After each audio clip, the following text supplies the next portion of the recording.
जब मूर्तिकार ने भारत में लगी मूर्तियों अर्थात स्वतंत्रता सेनानियों या समाज सुधारकों की मूर्तियों की नाक के बारे में कहा और सभी ने उसमें सहमति दिखा दी, तब मूर्तिकार हिंदुस्तान के दौरे पर निकलकर दिल्ली से मुंबई पहुंचा।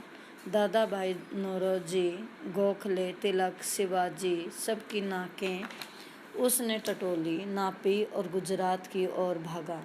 गांधी, सरदार पटेल, महादेव देसाई की मूर्तियों को परखा और फिर बंगाल की ओर चला। गुरुदेव, रविंद्रनाथ, सुभाष चंद्र बोस, राजा राम मोहन राय आदि को भी देखा। नाप जोख की और बिहार की तरफ चला। बिहार होता हुआ उत्तर प्रदेश की ओर आया। चंद्रशेखर आज़ाद, बिस्मिल, मोतीलाल नेहरू, मदन मोहन मालवीय की लाटों के पास गया अर्थात सभी की मूर्तियों को देखा, उनकी नाक को नापा। घबराहट में मद्रास पहुंचकर सत्य मूर्ति को भी देखा और मैसूर, केरल होता हुआ पंजाब पहुंचा।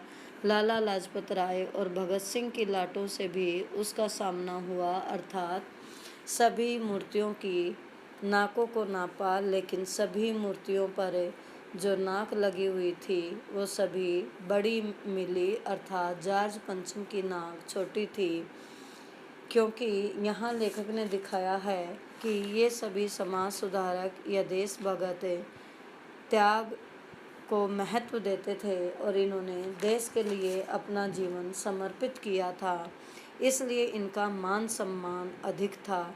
और दूसरी ओर जॉर्ज पंचम एक अन्यायी अत्याचारी शासक था, उसका मान सम्मान नहीं था, इसलिए उसकी नाक छोटी थी अर्थात नाक जो है मान सम्मान का द्योतक है, मान सम्मान का प्रतीक है। तो यहाँ लेखक बताना चाहते हैं कि जिसका मान सम्मान होता है उसकी नाक बड़ी होती है, और जॉर्ज पंचम क्योंकि अत्याचारी अन्यायी था इसलिए उसकी नाक छोटी थी और किसी भी मूर्ति की नाक उस पर फिट नहीं बैठी।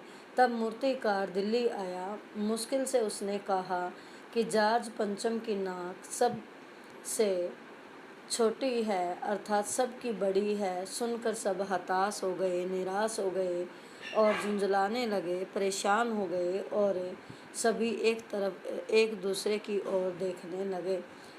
उसके बाद फिर मूर्तिकार ने सांत्वना या ढाढ़स देते हुए कहा कि सुना है बिहार के सचिवालय के सामने 1942 में शहीद बच्चों की मूर्तियां लगी हुई हैं अर्थात 1942 में भारत छोड़ो आंदोलन में जिन बच्चों ने भाग लिया, जो शहीद हुए, उनकी मूर्तियां बिहार के सचिवालय के सामने लगी हैं। शायद उन बच्चों की नाक फिट बैठ जाए।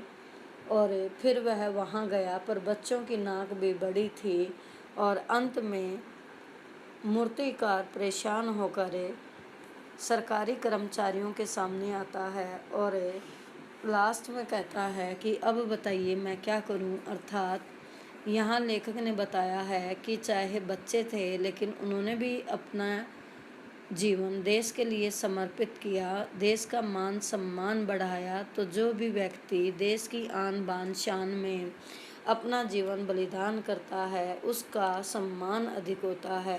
अत्याचारी अन्यायी का सम्मान नहीं होता। और इसी कारण लेखक ने जॉर्ज पंचम की नाक को छोटा बताया है।